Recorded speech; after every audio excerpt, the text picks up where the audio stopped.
isi yacu ngwindushya turuhure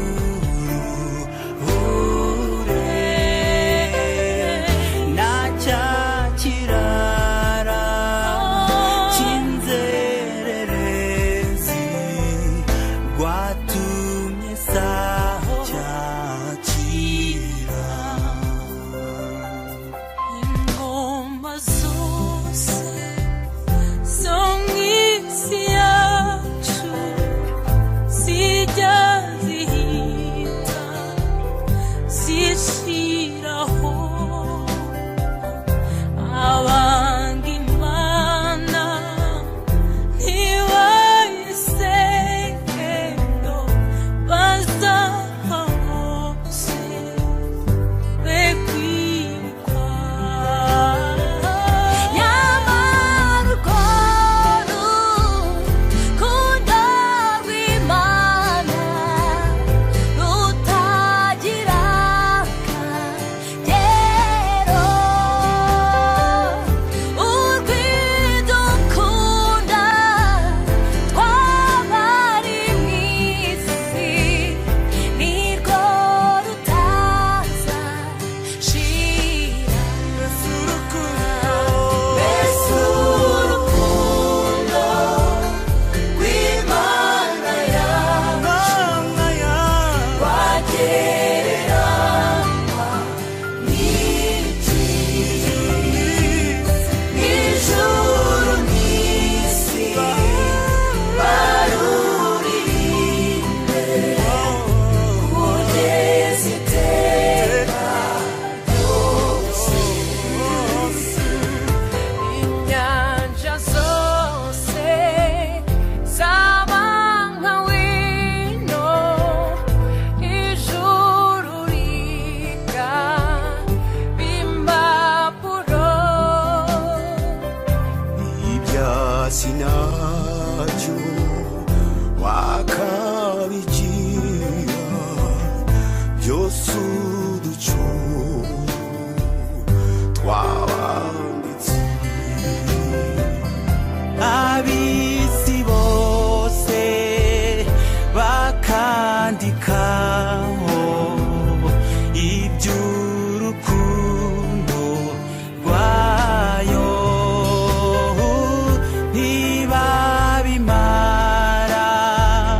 ntibyakwirwaho hakama inyanja riyo mbese urukundo rw'Imana yacu rwagereranywa n'iki ijuru n'isi baruririmbe kugeza iteka ryose kandi ukwikunda umwana wayo ye nigwe nkunda nakwiriye nari umugome n'ukwima Yesu wambambirwe ku musaraba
baruririmbe